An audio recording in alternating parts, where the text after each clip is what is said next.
Hello, this is Dr. Adam Weiss, and this is another video for the course Curriculum and the Young Child. And this video will also be relevant for anyone interested or any current early childhood educator. So we're going to focus today on small group learning activities for young children. So to begin, it's important that we remember as teachers and prospective teachers the benefits of planning. So planning provides focus and helps us as educators know what exactly we're teaching. Moreover, if you are planning effectively, most likely your students are learning. So let's talk about what does effective planning look like. Well, as an educator, you're considering what materials you'll need, what are the overall standards that you'll cover during your lesson, what order of instruction you'll provide to students, including what types of activities, and how you will gradually release responsibility by first having more teacher-centered activities where the teacher is doing most of the talking and modeling, but slowly removing those scaffolds so that more and more students are taking control of their own learning, and they're the ones practicing, discussing the concepts, and demonstrating what they've learned. Furthermore, you need to plan what kind of assessments you'll use to evaluate whether students learned the material or not. Also, you need to have a way to assess your own instructional effectiveness. So it could be either your own personal reflections on your performance, you could ask a colleague to observe you, or you could also just look at students' assessment data. If students are performing well on the assessments, overall your instruction is being effective. However, if students are underperforming in some areas of the assessment, then you can reflect and think, maybe I need to reteach this in a different way or get additional professional development so that I can ensure that my students are successful. Another thing you'll have to plan ahead of time is the differentiation you're going to provide. We've talked about it throughout the course, but it's essential that you teach to each individual student's interests and educational needs. You'll have students that come in with learning exceptionality, so that means they might have an IEP and they will need additional support, and you will have to follow that IEP to provide those accommodations, that individual education plan for students. Another thing you'll have to think about is how will you differentiate your instruction for your English language learners, your students that will need additional language supports and language scaffolds. Furthermore, you'll have to provide differentiation for students who were not successful on the assessment.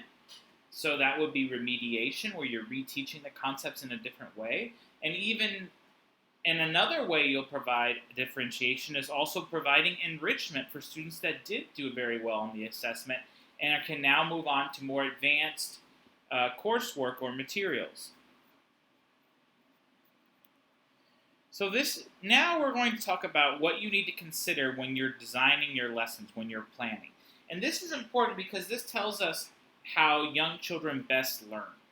So first of all, when we consider developmental considerations for young children, research shows that young children best learn through first connecting what they know and then later seeing things they have not seen before, or the unknown. So you should progress in your instruction from the known to the unknown. So children need to make direct connections to what they've previously experienced in their lives or learned in other classrooms. If students have not, especially young children, if they have not personally experienced it, then they're much less likely to remember that content. So if you're teaching a lot of things that students have never seen before or never even had any connection to, then they're less likely to remember that information and less likely to learn. So an example I give would be, for example, let's say you're teaching the life cycle of a flower, and so you might teach this in kindergarten or first grade, maybe even second grade, or even further grades. But either way, let's say you're teaching the life cycle of a flower. Well, before you get into the specific stages of the life cycle, then you probably need to first connect it to how students have experienced flowers in their own lives. So maybe they have a garden at home. Maybe they've seen flowers in the school garden. Maybe they've studied the flowers in other classes. Maybe they know what flowers need to survive. Maybe they have some prior knowledge on the stages of the flower's life cycle. Maybe they already know about the concept of seeds and how seeds germinate and grow. So all of these concepts you can connect to students' previous experiences. And you might even want to show or have students observe a flower in the classroom. Maybe you plant a seed, you observe it grow and germinate and then turn into a plant, and then you watch the plant grow, and then eventually it becomes a flower. So you could observe that in your classroom, and that would give students a first-hand experience. So second of all, young children also first develop an understanding of concepts based on their own consideration, and later they start to consider the needs of others, and they start to consider the realities that others face. So another way to think of this is you need to make your learning relevant to students. If it's not personally interesting to them, if it's not meaningful to their lives or to what they care about, then they're probably not going to either pay attention, and they're less likely to remember the information. So you need to show how the content directly relates to students' interests, and you want to facilitate students making personal connections to the content. And another way to think of it is, when you're teaching information, you first want to make sure that students understand it's relevant to them, and then you can explain how the information is also relevant to other groups of people. So an example might be, let's say you're teaching weather. Well, to begin teaching weather, you want to first discuss the weather patterns that students have seen in their communities. That's going to be really relevant to them. So if they live in the Texas Panhandle, for example, something that's very relevant would be like learning about tornadoes, or learning about rain, or even snowstorms, or learning about dry weather, or windy weather. All of those things they could personally relate to. And then later you can go on to other types of extreme weather patterns like hurricanes or tsunamis or earthquakes, things that mostly occur in other parts of the world or parts of the country, and students probably would not have direct understanding. They have not personally witnessed this, and they might not ever witness this in their lives. But as long as you're first getting their interest and getting their attention and connecting the content to what they have experienced, like the weather patterns, for example, from the Panhandle, then they can start to consider weather patterns from other parts of the world. Another thing is that young children benefit from learning the whole concept, or learning the big picture or generalized concept first before you break into specific details on individual parts. So a way to think of this is students really need to understand the big generalized principle, the big picture, before you overwhelm them with lots of specific facts and details. That could be overwhelming for young students, and they might not remember those specific facts. However, if you emphasize the big picture understanding, they're likely to remember that and to take away that and retain it for future grade levels and for future learning experiences. Also, one way to show students and to give them a big picture or a generalized understanding of a concept is to use multi-sensory learning experiences. So having students use their various senses to explore a concept. Then they can have an overall understanding of it, and then later you can go into the specifics of each individual part of the concept. So, and then when you do explain the specific elements, you want to also relate it back to the big picture, the big concept as a whole. So I gave an example here of, let's say you're teaching students addition. Well, you want students to have the general overall understanding that addition means numbers are getting larger, you're increasing the original quantity, you're adding two smaller numbers to get a larger number, the answer, which is called a sum. Later, once students understand the concept of addition, you can get into really big specifics, like how do you add two-digit numbers? How do you add three-digit numbers with regrouping? How could we use base 10 blocks to model addition? What are some strategies to model addition? What kind of word problems could we use, or you would see where you would need to solve with addition? So if they understand that big picture of what is addition and what is the purpose of it, then they can start to connect it to the specific situations I mentioned. A fourth thing to remember is that children conceptualize information first concretely and then abstractly. So another way to think of it is when you're presenting information, you want to provide concrete examples and concrete learning experiences before you get into abstract learning. So another way to think of this could be students benefit from, especially young students, from receiving hands-on learning experiences. So when students have hands-on learning experiences where they're using real objects and they're using their 5 senses, that is going to provide them with very meaningful information that they are going to retain. And especially when you're introducing information that students have never seen before, you need to provide concrete examples, real-world examples, real objects, real interaction with that concept before students are asked to demonstrate that concept abstractly on paper. So without concrete learning experiences, students may memorize what you say, but they probably will not truly understand how to apply the information into their real lives. So after you provided several concrete learning experiences, then you can start to move into somewhat more abstract experiences. So, and a way to model this is to say, first, students need to have hands-on experience. They need to be moving, manipulating the learning, demonstrating their learning physically, and acting out their learning. Then you can do somewhat more abstract learning activities where students are looking at pictures or looking at maybe they're drawing their own images or they're watching the teacher model the activity. And then finally, you can move to the most abstract, where students are receiving either a text on the concept, like the materials, a text-based material like a story or an article, or maybe students receive like a word problem.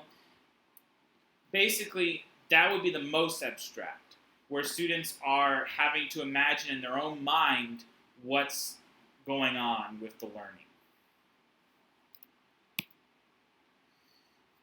The fifth thing to remember is that young children benefit from enactive representation, and later you can get into more symbolic representation. So enactive representation is kind of similar to the concrete examples that I talked about earlier. Basically, you want the student to physically engage with the learning. You want them to be able to demonstrate their knowledge through discussing it, maybe using gestures, body movements, words, sounds, handling real-world objects. You want them to physically enact their learning. Later, you can get into more symbolic representations of learning. So a slightly more symbolic representation would be iconic representation. And this would be where the students are demonstrating what they learned using another material like clay, drawing a picture, using an object. So basically they're relating or demonstrating something using other objects. And then the most symbolic representation would be when students are using symbols or numbers or words to represent something entirely different.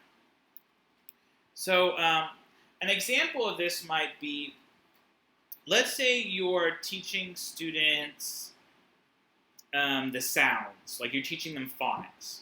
So initially, you will want them to sound out the sounds with the teacher. Like, let's do the long A sound together, A.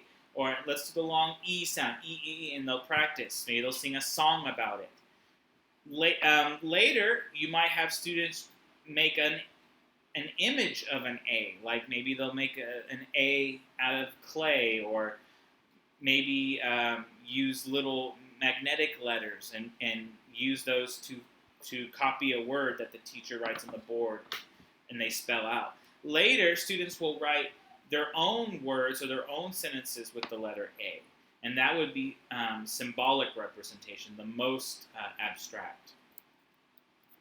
So sixth, young children also benefit from going first through exploratory learning experiences and later getting more focused into goal-directed activities. So another way to think of this is basically you need to provide students opportunities to explore on their own in a safe way, of course, but where they can determine their own conclusions, try out their own thoughts and theories in a safe way, and think for themselves. Later, you can start to once students have explored and thought of their own experiences and developed their own opinions, then later you can provide specific goals for students to complete.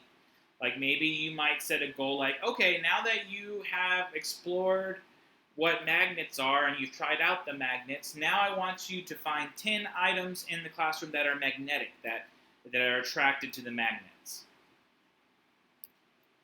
Then when you're providing your goal-directed activities, you can even explain specific facts and provide direction. However, if you do not provide opportunities for students to explore on their own, what will happen is either they'll try to do it on their own during the lesson, and that means they'll be distracted and exploring and experimenting on their own when they should be doing the goal-directed activity that you tell them to do. Or what will happen is if you go straight to the goal-directed activity, you might stifle their curiosity. So students will be less likely to think for themselves and to think critically, where they think about how they can apply their learning to new situations or find the value of the importance of the learning. A seventh thing to remember is that children also first develop less accurate conceptions, and then later they develop more accurate conceptualizations. So, I apologize for my dogs, they're loud. And this is kind of logical. This makes logical sense, right? I mean, in the beginning, children, their initial attempts will be less accurate, and then eventually, with more and more practice and more understanding, their representation will be more accurate. So an example of this might be, let's say initially students might understand a little bit about the sky, like they might understand that objects in the sky could be stars. And then they might say, oh, okay, well, everything in the sky is a star. Well, I mean, that's a conceptualization. It's not very accurate, but it is something. It's somewhat accurate. However, later, once they learn specific facts about celestial bodies, like they learn about the different planets, they learn the order of the planets. They learn that there are special kinds of stars. Some stars give off more energy than others, whereas there's a star that's closest to the Earth that's most relevant to us, and that's the sun. And so they'll also learn about comets and meteors, or even man-made objects in the sky, like satellites or shuttles, space shuttles. So all of these things could be objects in the sky. And so students have developed a more accurate conceptualization after repeated exposure, repeated practice. An eighth thing to remember, or another important thing to remember, is that students first need to learn the simple concepts, and later you need to gradually make it more and more complex. And a way to conceptualize this is to use Bloom's taxonomy, which is all about looking at the level of rigor or difficulty in a lesson. So let's say you are introducing a topic like how about summarization of a story. So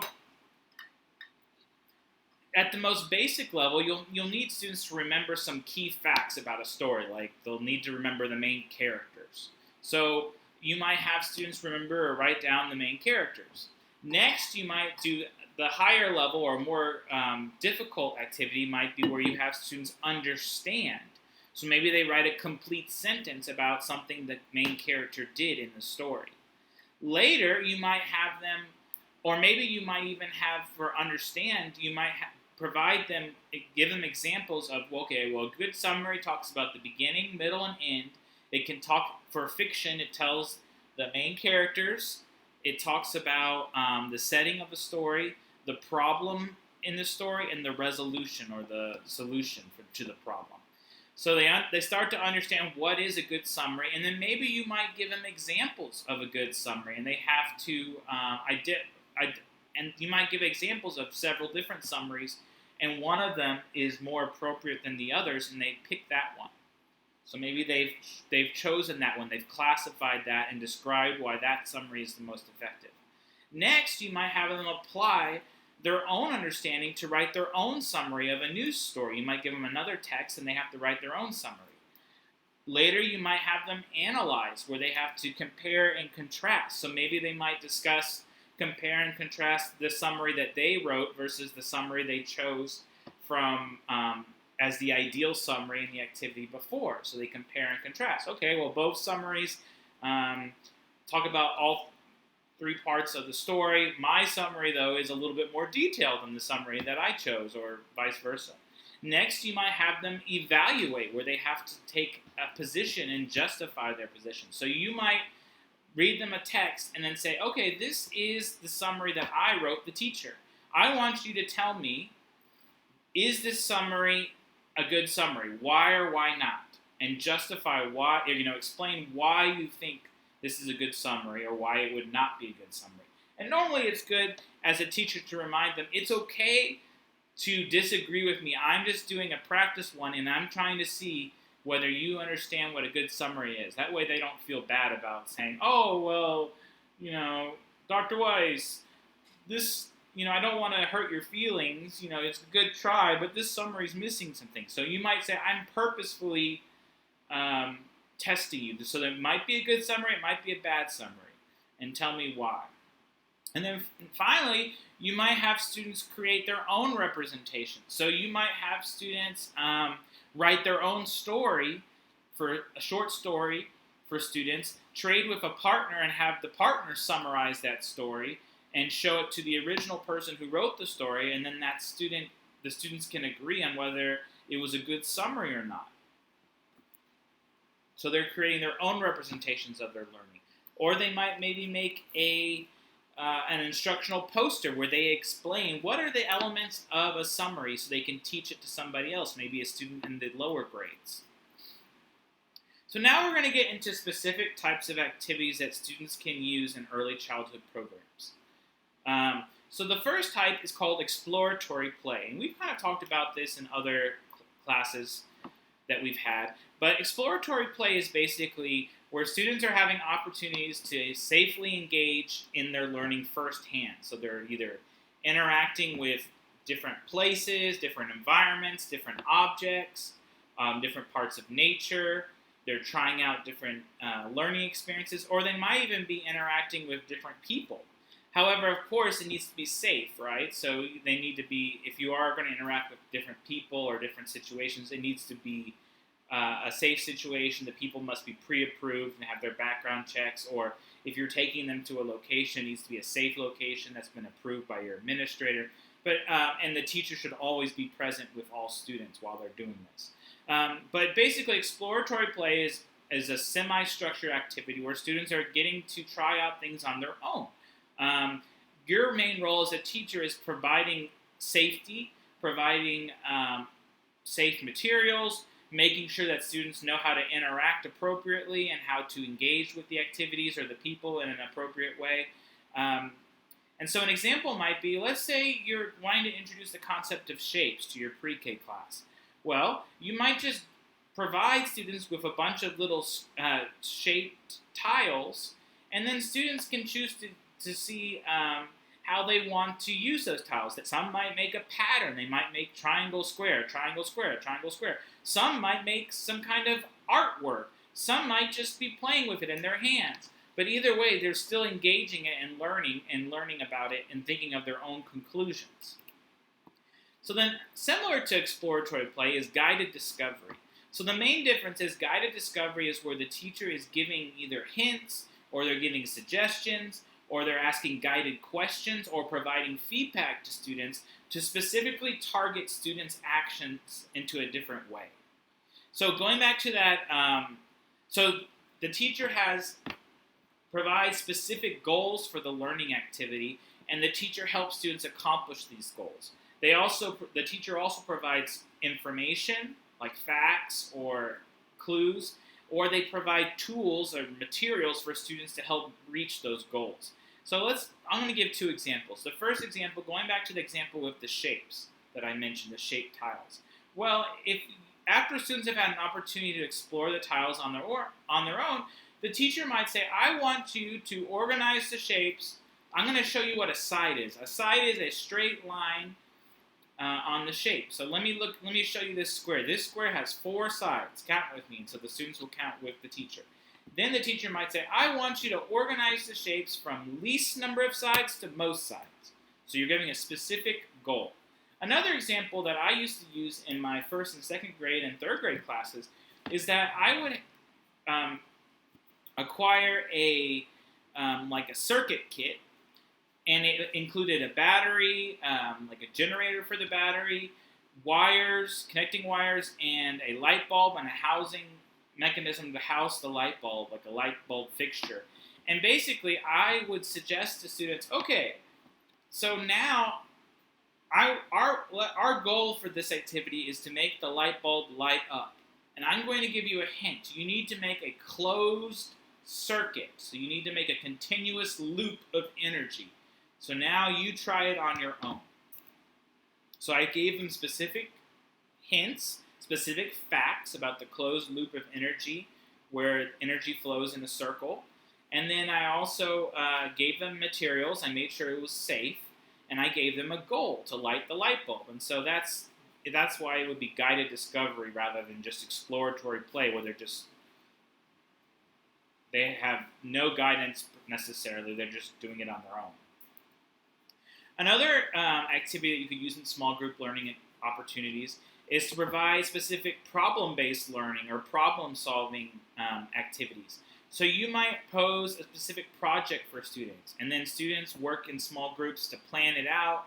They make predictions about how to engage in that learning.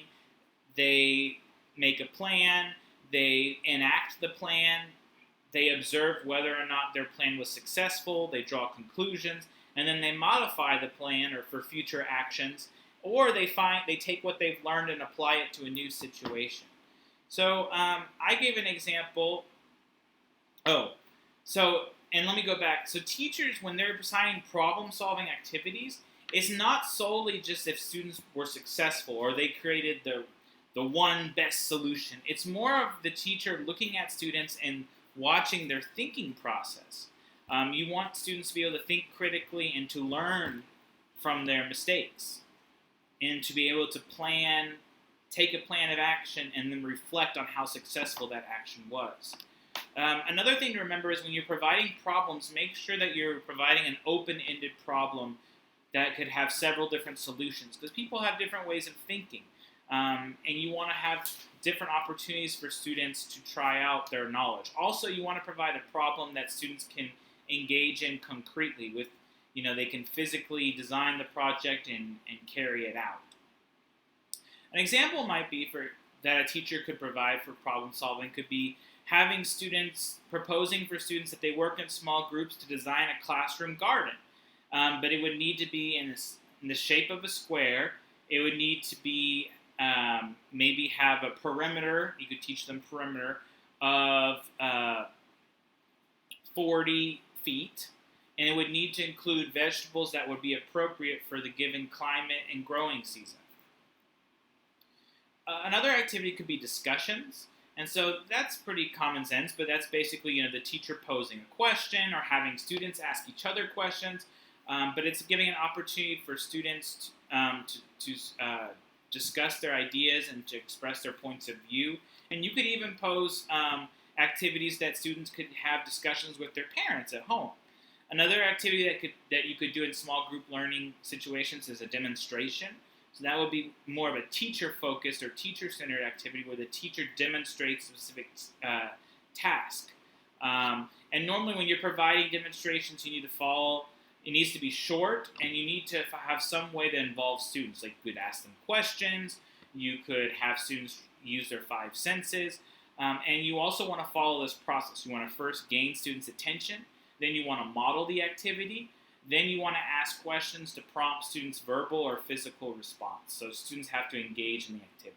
So a demonstration that I always did was when I was explaining gravity to my students, I would safely get on top of a chair or desk, and then I would get a small pencil, and then I would get a heavy textbook, and then I would drop both of them from high up at the same time.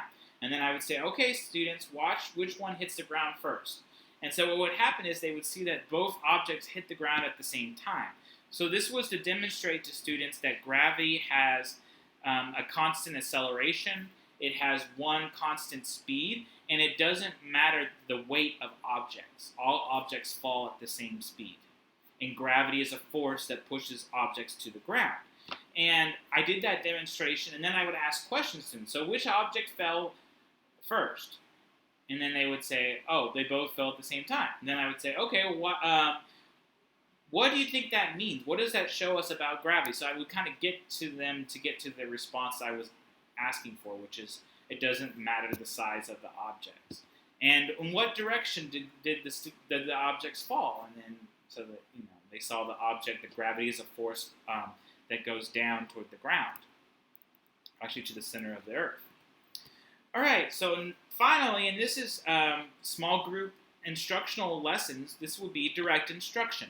So this would be teacher-led, where the teacher's teaching specific facts, specific skills. Maybe they're leading the students in guided reading, or maybe they're explicitly teaching a lesson on phonics, like a spelling pattern, or maybe they're teaching students how to add numbers using manipulatives. But it's teacher-led. It's primarily the teacher in charge, and you want to be very careful that you do this in sparing amounts, in short intervals. You don't want to lose students' attention span. So a good rule of thumb is for every grade level, students have about 5 minutes of attention.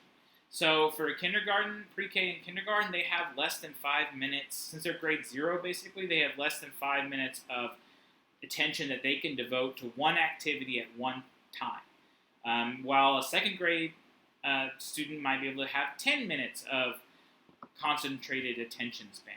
So you want to make them sparing, especially for the younger students. And then you also want to provide variety when you're giving this instruction. You want to maybe change the tone of your voice, use different facial expressions, to act it out using physical gestures or real objects. Change the pace, and sometimes slow down and then really speed up in your speaking. Have plenty of time to ask students questions, or have students talk to each other in reflections, turn and talk, or have students demonstrate their knowledge through practice questions. So make sure that it's just not you, the teacher, talking. And remember, they need to be short, not too long to overwhelm students, and you don't want to lose their attention span. But instead, you want to make them short and sweet, but also find ways to engage students so they're purposefully interacting in that activity, demonstrating what they've learned, that they've been paying attention to you, and that they understand the concepts. Thank you so much. Please stay tuned for another video coming soon. Appreciate it.